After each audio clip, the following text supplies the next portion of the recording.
Hello friends and welcome to the exams made simple. 28 सितंबर 2025 का the Hindu newspaper analysis. Sunday का दिन है, मैं भी ज़्यादा आपका समय नहीं लूँगा, ज़्यादा समय नहीं वेस्ट करूँगा। जो इंपॉर्टेंट न्यूज़ आर्टिकल है वो सारे डिस्कस करूँगा और आप लोग से रिक्वेस्ट रहेगी कि please do like it and do share it among your friends. Like ज़रूर करें मेरे दोस्तों, अगर आप देख रहे हैं वीडियो तो प्लीज़ प्लीज़ प्लीज़ लाइक ज़रूर करें और अपना फेवरेट कोट कमेंट में करके दे दें। Please do it from your and. ठीक है, स्टार्ट करेंगे आज के एनालिसिस को। आप लोग अपने कमेंट्स बताएंगे। फिर कल के ऐसा देखो, कल जो मैं कमेंट पढ़े मैंने सारे, उसमें एक सेल्फ मेड कमेंट है ना, तो आप उसको ज़रूर देख सकते हैं। सेल्फ मेड कमेंट था, वो थोड़ा ठीक था और उसमें बाकी लोगों ने जो कमेंट लिखे थे बहुत अच्छे कमेंट्स लिखे थे, लेकिन सारे मैंने पढ़े थे, कोई नया कमेंट नहीं मिला मुझे। इसलिए आज आप लोग कमेंट करें प्लीज़ और अपन कल एक नया कमेंट डिसाइड करेंगे, ठीक है ना। स्टार्ट करते हैं सबसे पहले तो फ्रंट पेज की न्यूज़ के साथ। First bullet train section set to open in 2027। Bullet train का पहला सेक्शन जो है 2027 से चालू हो जाएगा, पूरा प्रोजेक्ट 2029 में कंप्लीट हो जाएगा। ये बुलेट ट्रेन आपको पता है कि अहमदाबाद मुंबई अहमदाबाद की बुलेट ट्रेन है, मुंबई अहमदाबाद, और ये 508 किलोमीटर का डिस्टेंस कवर करेगी मुंबई से अहमदाबाद के बीच में इन 2 घंटों में, ठीक है ना, याद रखिएगा।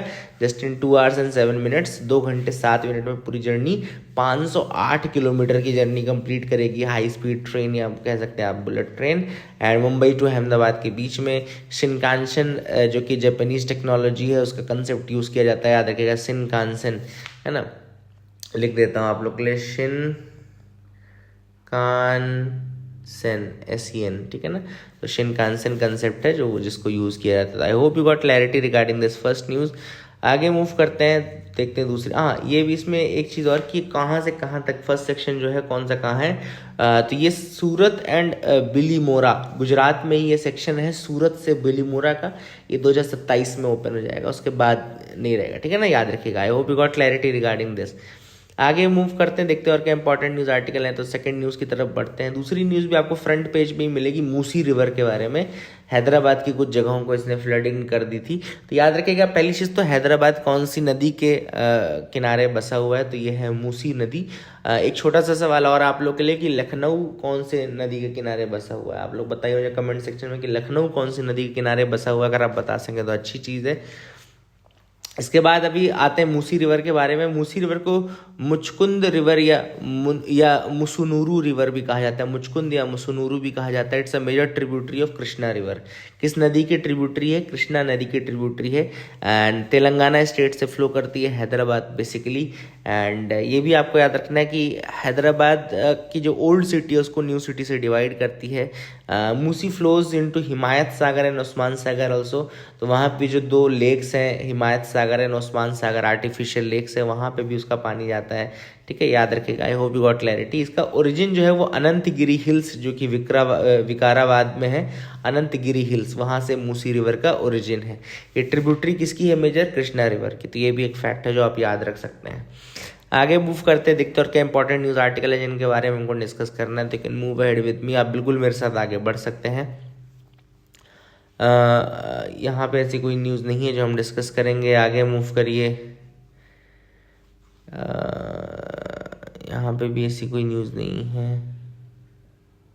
हाँ, एक चीज़ थोड़ी सी यहाँ पे, not just one horned rhino, Kaziranga park also harbours a rich variety of insects and spiders. तो यहाँ पे ऑब्वियस सी बात है, Kaziranga national park and tiger reserve, which is the world's safest address for one horn rhinoceros लिखा हुआ है यहाँ पे। तो ये कहाँ पर है? असम में है। काजीरंगा नेशनल पार्क आप सबको पता है असम में है। मानस कहाँ पर है? मानस भी असम में है, ठीक है। आप लोग के लिए छोटा सा क्वेश्चन मैं आपको दे रहा हूँ कि आपको बताना है कि असम में और कौन से नेशनल पार्क या टाइगर रिजर्व्स हैं, है ना। तो this is a simple question to you. Kaziranga हो गया, मानस हो गया, इसके अलावा कौन से और नेशनल पार्क्स या टाइगर रिजर्व्स हैं जो कि असम में है? अगर आप कमेंट सेक्शन में बता सके तो अच्छी रहेगा, ठीक है ना। यहाँ पे आप देख सकते हैं, यहाँ पे एक रैपिड सर्वे किया गया which documented 283 species of insects and spiders, है ना। तो यहाँ देख सकते हैं आप, इस टाइगर रिजर्व में मिला है, ठीक है। अच्छी चीज़ है, बहुत ज़्यादा इंपॉर्टेंट तो नहीं है ये, लेकिन आप इसको याद रख सकते हैं, ठीक है ना। एंड बटरफ्लाइज, मॉथ्स, इनकी भी स्पीशीज़ मिली है। यहाँ पे आप देख सकते हैं jewel beetle, demochroa gratiosa indica and green snout lantern fly, ठीक है। यहाँ पे आप देख सकते हैं इसको, ये कुछ इंसेक्ट स्पीशीज हैं जो कि काजीरंगा नेशनल पार्क में मिले हैं। तो ये सर्वे था, इंपॉर्टेंट बहुत ज़्यादा आपके लिए नहीं रहेगा लेकिन ठीक है। Kaziranga is better known for its big 5 species. तो अगर आपसे कभी क्वेश्चन पूछा जाए कि कौन सी बिग 5 स्पीशीज है जो काजीरंगा में पाई जाती हैं, या कोई पूछ ले कि इनमें से कौन सी बिग 5 स्पीशीज के अंतर्गत आता है, तो देख लीजिए Kaziranga is better known for its big 5 species, the Indian rhinoceros, Bengal tiger, Asian elephant, wild water buffalo and eastern swamp deer. लिख लीजिए आप लोग, काजीरंगा की जो बिग 5 स्पीशीज हैं वो है Indian rhinoceros, Bengal tiger, Asian elephant, और इसके अलावा wild water buffalo, eastern swamp deer, ठीक है। तो I hope you got clarity regarding that as well, this is very very important, ठीक है। एंड जो ये काजीरंगा नेशनल पार्क है, इसको स्टेटस दिया गया as a true hotspot of invertebrate diversity, true hotspot of invertebrate diversity, ये भी आप चीज़ याद रख सकते हैं। I hope you got clarity. And ये जो रिजर्व है इसका साइज है 1307.49 square kilometre, and it has most one horn rhinoceros on the earth. ये पूरे अर्थ में सबसे ज़्यादा वन हॉर्न राइनोसरस यहीं पे है। लास्ट एस्टिमेशन जो हुआ था लगभग 2613 इंडिविजुअल्स का है। And it also has the third highest density of tigers, third highest density of tigers, ठीक है ना। तो ये भी आप याद रख सकते हैं, वेरी वेरी इंपॉर्टेंट। आगे मूव करते देखते हैं और क्या इंपॉर्टेंट न्यूज़ आर्टिकल है जिनके बारे में हमको डिस्कस करना है। ये देखो, ये मैं नहीं डिस्कस करूंगा। आप लोग को लगेगा कि सर ये क्यों नहीं कर रहे हैं ट्रम्प का, ये हमने ऑलरेडी डिस्कस किया हुआ H1B वीज़ा का, ठीक है ना। तो जो इंपॉर्टेंट है यूपीएससी पॉइंट ऑफ व्यू, चूंकि ये इंटरनेशनल एडिशन है ना, तो कुछ इंटरनेशनल एडिशन की चीज़ें भी आती हैं, बट वो बहुत ज़्यादा इंपॉर्टेंट नहीं रहती है, ठीक है ना। यहाँ पे आप देख लो, साइंस सेगमेंट की जो पहली न्यूज़ है वो देख लो, इंपॉर्टेंट है। Study finds the Ganga river is drawing faster then in the 1300 years। तो the Ganga river sustains a population of more than 600 million people. सबसे पहले तो आपको ये पता होगा कि कितने लोग इसमें इसके ऊपर सर्वाइवल है। 600 मिलियन लोग से ज़्यादा जो लोग हैं दे गंगा रिवर पर सर्वाइव करते हैं, ठीक है ना। It is very important river, आप सबको पता होगा। अभी इसकी स्टडी की थी Gandhinagar and university of Arizona ने, गांधीनगर और IIT गांधीनगर और एरिजोना की यूनिवर्सिटी ने इसमें स्टडी की थी। एंड इसकी जो स्टडी है उसमें ये बोला है, Ganga has entered a period of droughts more prolonged and intense than the great arid spells of 14th and 16th centuries। तो 16वीं और 14वीं शताब्दी से ज़्यादा इंटेंस ड्रॉट्स के पीरियड में एंटर कर रही है Ganga river. And the Ganga river basin is actually which accounts for 40% of India's GDP। आप देख लग सकते हैं आप लोग, गंगा रिवर का जो बेसिन है वो अगर अपन स्टेट्स में काउंट करें तो 40% of India's GDP is there, ठीक है ना। एंड इसको अगर हम पढ़े तो हम देखें ज़्यादा ड्राई स्पेल्स हो रहे हैं, ड्रॉट्स ज़्यादा हो रहे हैं, तो इट इज़ ड्राइंग फास्टर, है ना, it is drying much faster. And यहाँ पे आप देख सकते हैं between 1991 and 2020 they found that the basin experience multiple 4 to 7 year droughts which were far rarer than in the previous millennium से ज़्यादा। तो अभी इस समय गंगा जो है वो ड्राई स्पेल्स ले रही है, ठीक है ना। And the 2004 to 2010 droughts was the most severe, याद रखिएगा। ये भी आपको कुछ चीज़ें बता दें, ये स्टडी की गई है, ऐसा नहीं है कि इसमें सूख गई नदी, लेकिन हाँ it is drying much faster than the earlier periods, ठीक है ना।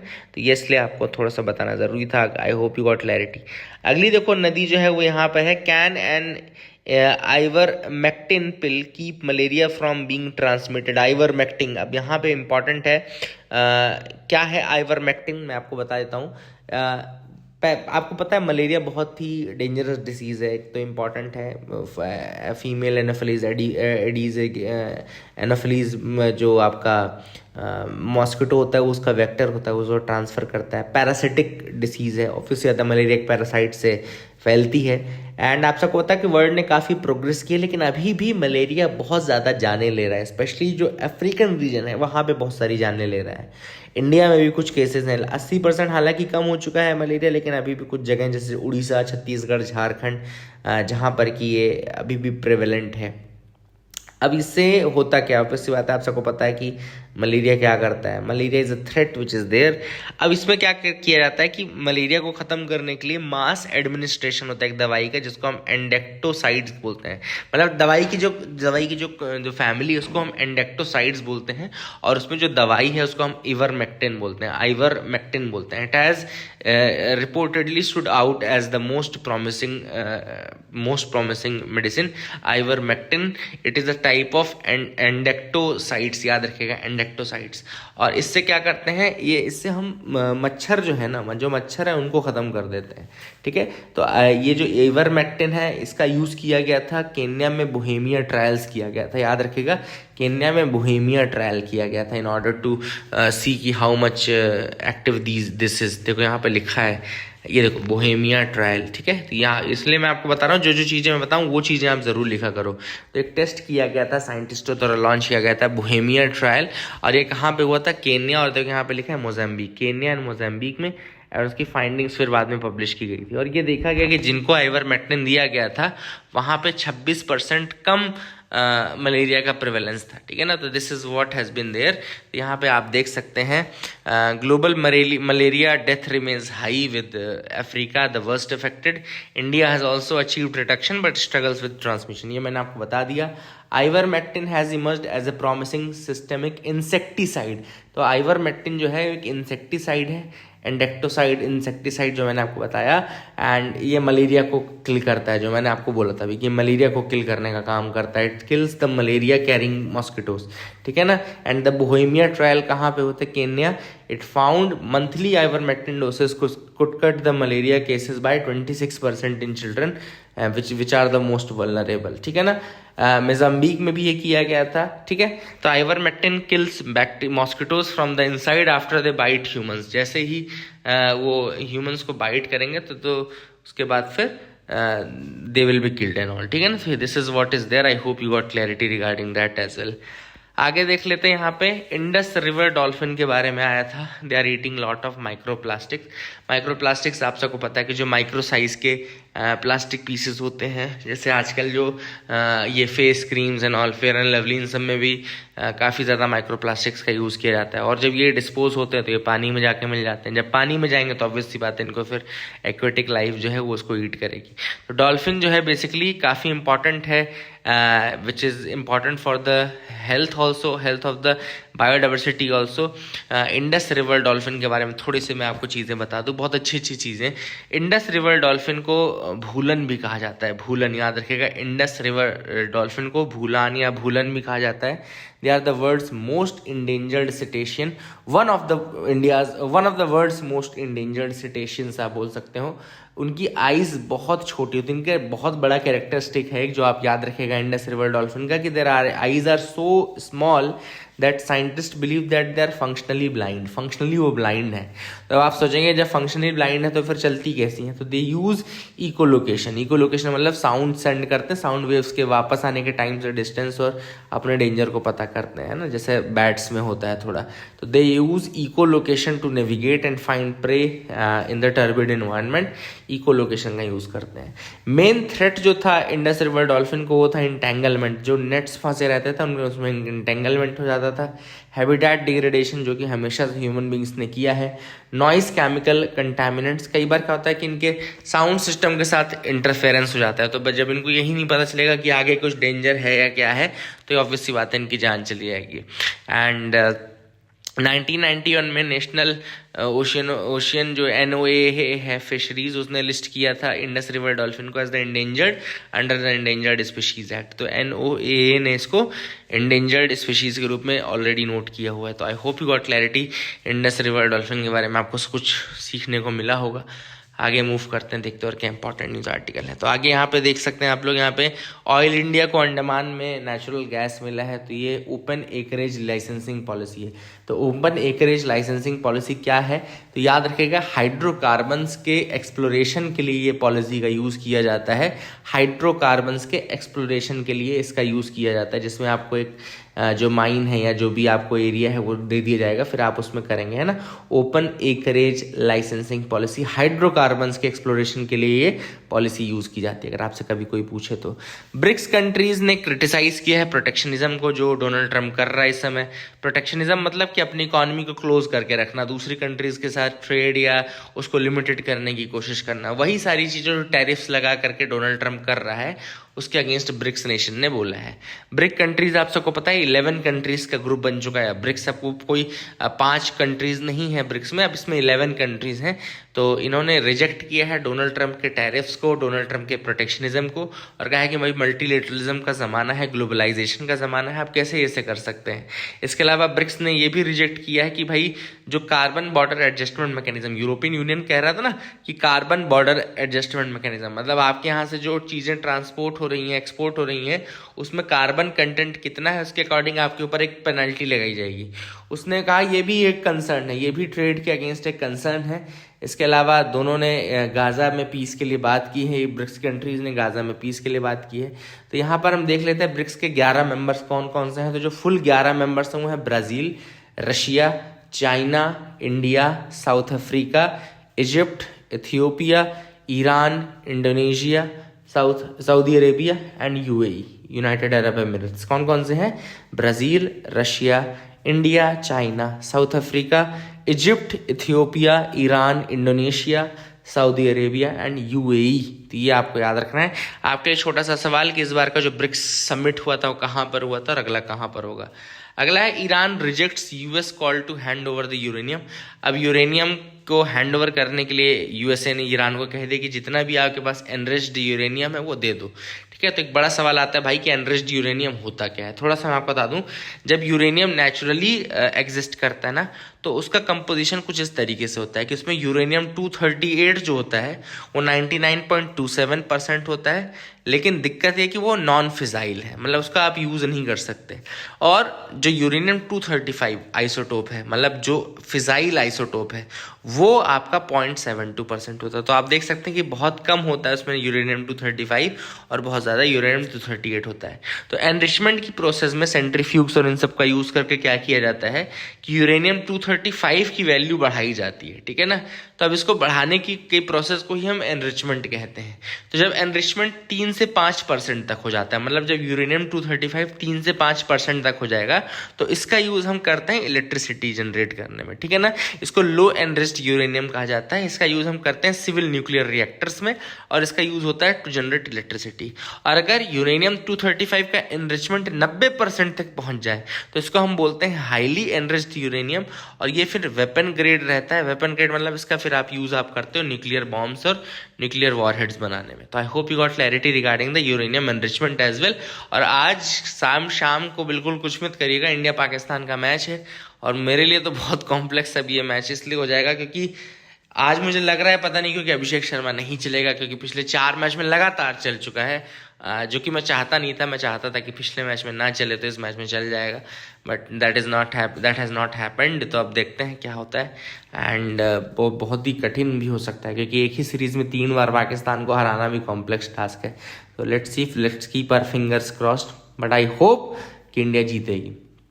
एक और न्यूज़ है डिगोंग काऊ के रिगार्डिंग। तो यहाँ पे आपको बता दूं कि Tamil Nadu has recorded a rise in the population of dugongs. याद रखिएगा, तमिलनाडु में पॉपुलेशन बढ़ी है डिगोंग्स काऊ की। डिगोंग काऊ जो है एक रीजनली इंडेंजर्ड स्पीशीज़ है, एंड स्टेट ने काफ़ी एफर्ट किए to protect the sea mammal. It is a mammal, dugong cow is a mammal, and they were once on the brink of extinction. पहले वो एक्सटिंक्शन में थे, लेकिन अब इन्होंने इतना अच्छा काम किया तमिलनाडु स्टेट ने कि they have von international recognition also for this protection model. ठीक है ना, एंड इसमें कंजर्वेशन एफर्ट में गवर्नमेंट लगी थी, wild life institute of India लगा हुआ था। उन्होंने काफ़ी कोशिश की कि पोचिंग कम कर दी जाए। बिल्कुल पोचिंग अब लगभग एलिमिनेटेड है। Rescue and release also community का इन्वॉल्वमेंट किया, हैबिटेट रिस्टोरेशन किया, and recovery of this mammal has been amazing, ठीक है, specially in the Palk Bay, gulf of Mannar region. Palk Bay और गल्फ ऑफ मन्नार रीजन जो तमिलनाडु कोस्ट के अलॉन्ग है, वहाँ पे काफ़ी अच्छा काम किया। सी काऊ को डुगोंग या डिगोंग डिगोन भी कहा जाता है, याद रखिएगा, लिखा है देखो यहाँ पे, commonly known as sea cows, dugong dugong dugon इसका साइंटिफिक नेम है। They are often refer to as the farmers और गार्डनर्स ऑफ द सी, इनको फार्मर्स और गार्डनर्स ऑफ द सी भी कहा जाता है, ये भी नोट कर लीजिएगा। डिगोंग काऊ या सी काउज या डिगोंग डिगोन को फार्मर्स और गार्डनर्स ऑफ द सी भी कहा जाता है, for their important role in preserving the coastal ecosystem and aiding the fish production. तो कोस्टल इकोसिस्टम और एडिंग द फिश प्रोडक्शन के कारण इनको फार्मर्स ऑफ द सी और गार्डनर्स ऑफ द सी भी कहा जाता है। They grow up to 3 meters long and weighing more than 400 kgs. These gentle giants are found in warm waters along the coastlines. They are found in the warmer waters, mainly confined to seagrass beds. जो seagrass की bed है वहाँ पर ये मिलते हैं, which occur in calm sheltered habitats such as bays and lagoons. तो बे और लगून वाले रीजन में मिलते हैं, and they are found in Gulf of Mannar, Pak Bay, the Gulf of Kutch and the Andaman and Nicobar Islands in India. Dugongs are primarily herbivorous. ये herbivorous होते हैं, primarily grazing on 30 kg to 40 kg of seagrass a day. तो आप देख सकते हैं seagrass का भी होना उतना ही जरूरी है फिर, है ना। And the species is listed as vulnerable to extinction on the IUCN, vulnerable to extinction on the IUCN list, red list में ये मेंशन है। एंड इंडियन वाटर्स में पहले बहुत ज़्यादा थे, बट वर्तमान में ये शेड्यूल 1 जो वाइल्ड लाइफ प्रोटेक्शन एक्ट 1972 है उसमें हाईएस्ट प्रोटेक्शन के अंतर्गत आते हैं। देयर पॉपुलेशन काफ़ी डिक्लाइन में थी, लेकिन बाद में फिर तमिलनाडु स्टेट के एफर्ट्स के कारण अब इनके पॉपुलेशन नंबर थोड़ा स्टेबल हो गए। I hope you got clarity regarding that as well. Palk Bay को डेवलप किया गया as a dugong conservation reserve, and ये रीजन जो है यहाँ पे काफ़ी ज़्यादा सीग्रास मेडोज भी हैं which are vital for feeding the dugongs and all, तो ये भी आप देख सकते हैं। इसके अलावा देखो state has also decided, Tamil Nadu state उसने डिसाइड किया है to setup a international dugong conservation centre at Manora which is a popular picnic spot along the Palk Bay. तो मनोरा में एक इंटरनेशनल डिगोंग कंजर्वेशन सेंटर भी इस्टेब्लिश किया जाएगा। I hope you got clarity regarding that is it for the day. Keep loving us, keep sharing us, thank you and have a nice day.